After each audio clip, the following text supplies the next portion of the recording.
Manigas muli, mga minamahal ng mga dapat.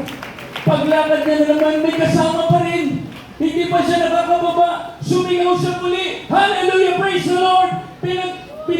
Binigyan siya ng katatagan ng mahal na Panginoon. Sa ganung pagkakataon, matatakot ka pa ba mga minamahal? Wala na ang takot sa iyo sapagkat kasama mo ang totoong Diyos. Walang ibang ating pinakamamahal na Jesus. Lahat sila na frozen. Bago pa siya bumaba ng hagdan, nilingon niya. Nagtatakbo na palayo, mga minamahal, mga huldaper. Sino nag-ingat sa kanya? Walang ibang ating mahal na Jesus. At sabi na mahal na Panginoon, tumawag ka sa akin at ako'y sasagot sa iyo. At ako'y magpapakita ng mga dakilang bagay na mahirap na hindi mo nalalaman. Yan ang ating natutunan. Walang armas, mga minamahal na ginawa na magtatagumpay sa atin. Kanino naganap yan sa ating na mananagawain?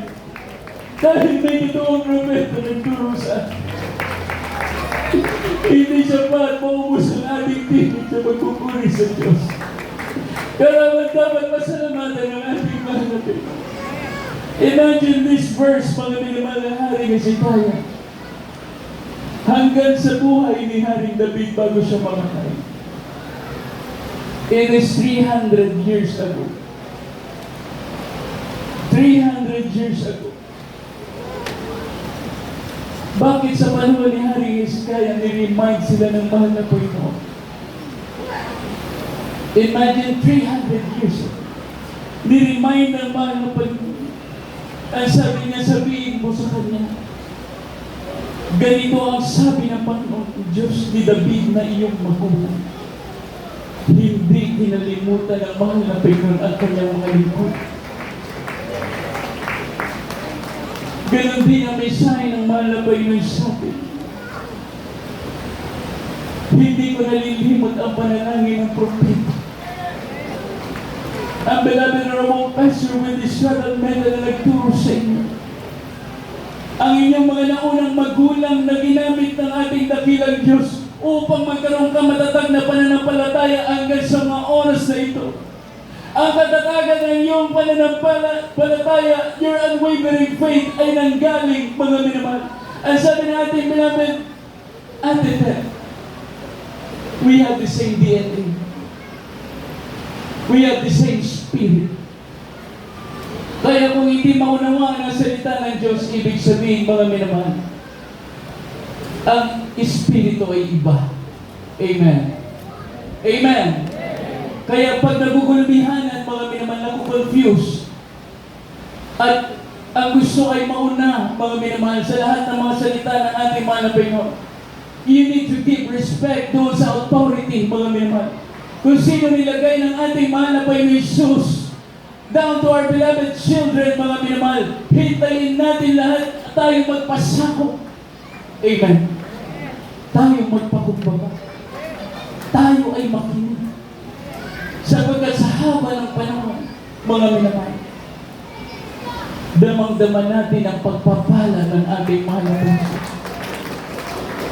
Ang sabi, ang pangalan ng ating mahal na Jesus, the name above all name, mga minamahal, ay maaalala natin from generation to generation. Habang naghanda po mga awit manalugtong, sumunod na talaga kayo dito. 1 Timothy.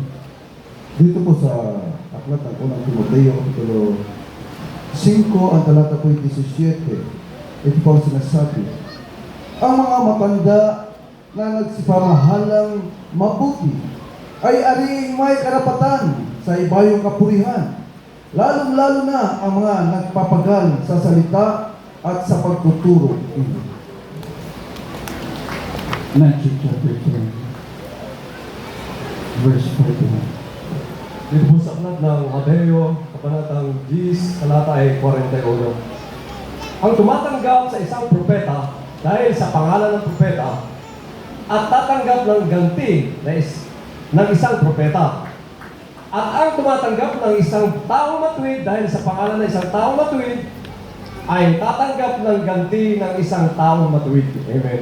Palakpakan natin ang ating mahal na Panginoon. Everybody shout praise the Lord. Ay sabi sa ulit talata, Matthew chapter 10, verse 41. Ito yung tawag mga minamahal that ang mga reward ng mga propeta ay makakamtan mga minamahal doon sa mga tao, mga minamahal na tumatanggap sa propeta. Amen. Amen. He that receiveth a prophet in the name of a prophet shall receive a prophet's reward. Amen. Matatanggap mo mga minamahal ang reward na ito doon sa nanampalataya, naniniwala, mga minamahal, lahat ng mga propeta na aking binanggit kanina, 17 prophets, at marami pa mga minamahal na hindi nabanggit. Pag ikay nagtiwala, yan ay galing sa bibig ng ating mahal na Panginoon. It is the voice of the Lord, mga minamahal. Yung pananampalatayanan mo, i-apply mo sa buhay mo, mga minamahal. Kailanman ay hindi ka maniligaw sa paglilingkod mo sa mahal na Panginoon. Dahil lahat yung propesiya na yan, nireveal na sa ating mga minamahal ang pagpasok sa pinto ng langit. Amen. Amen. Kaya habang ikay baguhan pa sa paglilingkod sa ating mahal na Panginoon, huwag kang masaktan sa salita ng mahal na Panginoon. Tanggapin mo ang salita ng ating mahal na Panginoon. Pagyamanin mo ang puso mo ng salita ng ating mahal na Panginoon. Alamin mo ang history ng church, mga minamahal. Alamin mo ang legasiya. Alamin mo ang katuruan ng banal na propeta na tayo tinuruan manampalasaya sa nag-iisang Diyos. Walang iba ang ating pinakamamahal na Jesus. Amen. Kaya sabi Psalm chapter 112 verse 6, uling talata, mga awit na ito. Sa aklat ng mga awit, kabanatang 112, 112, surely he shall not be moved forever. 112, talata, The righteous shall be everlasting remember. Psalm chapter 112 verse 6. Last Sa mga awit, ito ito also, 112, verse 6. Sapagkat sila hindi nakikilos, sapagkat siya hindi makikilos, magpakailanman. Ang matuwid ay maaalalang walang hanggan. Palakpakan natin ang ating mahal na Panginoon. Balikan natin mga minamahal.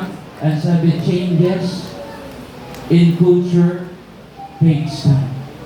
Amen? Transition do not happen overnight. Yan ang sabi na ating beloved children. Our personal expression, mga minamahal, kung paano paraan alalahanin natin. We remember, we respect our beloved parents in the Lord, gawin natin, mga minamahal. Sa ating mga personal na panalangin, gawin natin. Walang mawawala sa atin, mga minamahal. Anong tinuro sa atin ng ating beloved children, mga minamahal? Ang sabi ng ating beloved folks, huwag niyo nang gamitin yung earned prayer to the earned prayer of beloved Robert. Kasi when you say earned, mga minamahal, ito'y pinaghirapan. Amen? Ang samang gamitin daw, the fruit of the prayer. Ang bunga ng panalangin, mga minamahal. Kaya sabi, it is not earned, mga minamahal. Sapagkat ang sabi ng ating beloved pastor, wala pa akong nagagawa. Amen. That's the humility, mga minamahal, ng end-time prophet at ang nabi ko. Wala pa akong nagagawa. Ganon din kami tayo. Wala pa tayong nagagawa. Para po ng ating mga Panginoon. We must keep, mga minamahal, the sacred legacy. Manatili sa ating puso hanggang sa pagbabalik ng ating mga Panginoon. Tayo ito muna. Alalahanin natin ang pagbabalik ng mga Panginoon.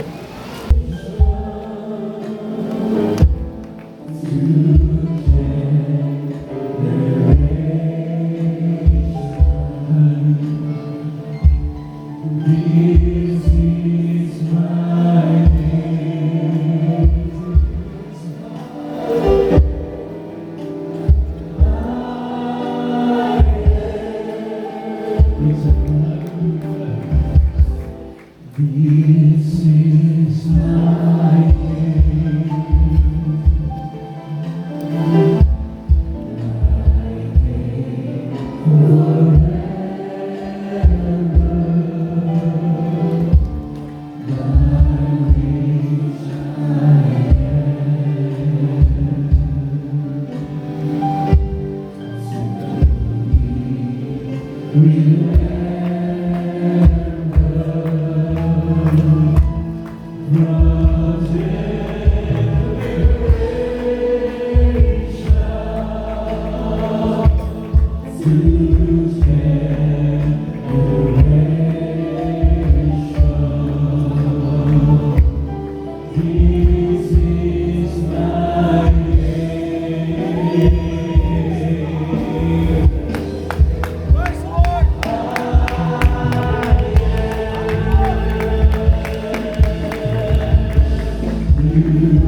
Gulay-gulayin ang kabutihan ng Diyos. Hallelujah.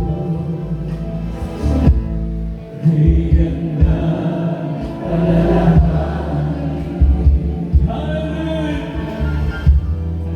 Ang kabutihan ng Diyos.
Ang kabutihan ng mahal na Diyos.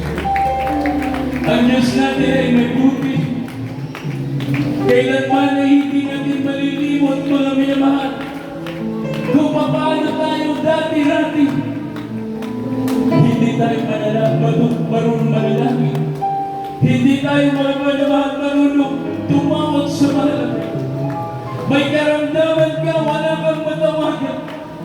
May karamdaman ka, wala kang salamin. May karamdaman ka, mga minamahal, hindi ka magtagal sa ospital. Sino ang tinawagan mo? Sino ang tinawagan mo? Lulubog ka sa problema. Nandun ka sa problema sa iyong mga mahal na anak. Problema sa iyong mahal na anak. Mabigat ang iyong pinagdadaan. Sapagkat pagsagana, may salapi, may sasakyan. Minsan hindi mo maalala ang Diyos.